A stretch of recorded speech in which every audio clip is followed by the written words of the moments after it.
ហេអាគារខ្ពស់ៗនៅក្នុងវីដេអូដែលអ្នកនរខ្ញុំឃើញនេះគឺជាទីក្រុង Detroit នៃរដ្ឋ Michigan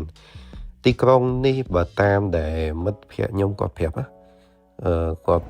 មិនមែនជាអ្នក local នៅនឹងមកតែគាត់ដឹងថាជាទីក្រុងមួយដែលសម្បូរទៅដោយធនាគារហើយពីមុនក៏ជាទីក្រុងមួយនៅក្នុងចំណោមទីក្រុងដែលជាទីក្រុងសេដ្ឋកិច្ចហិរញ្ញវត្ថុរបស់អាមេរិកអញ្ចឹងពួកយើងនៅតាមផ្លូវឆ្លងថ្នល់អី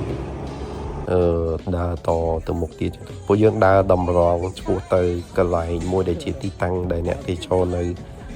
មកលេងនៅទីនេះគាត់ចាប់អារម្មណ៍ចង់ទៅអញ្ចឹងតែមើលតើយើងទៅណាវិញ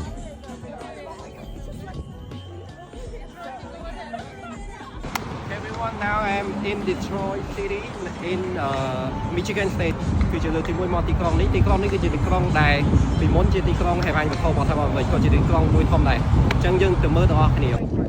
Alright នៅខាងក្រោយនេះគឺជា Detroit River ទន្លេដែលហាមឃាត់រវាងកាណាដាជាមួយនៅថៃរបស់អាមេរិកអញ្ចឹងគឺខុសគ្នាតែបន្តិចទេមកខាងនោះគឺជាទឹកដីរបស់ប្រទេសកាណាដាដែលអ្នកនរប្រហែលជានឹងអាចឃើញអញ្ចឹងឆ្លងពីនេះទៅគឺចូលទៅកាន់ដីកាណាដានៅទីខាងមុខនេះគឺជាទីក្រុង County នៃប្រទេសកាណាដាអញ្ចឹងវា home ព័ទ្ធរវាងខណ្ឌរវាងទីក្រុង Detroit នៃរដ្ឋ Michigan របស់សហរដ្ឋអាមេរិក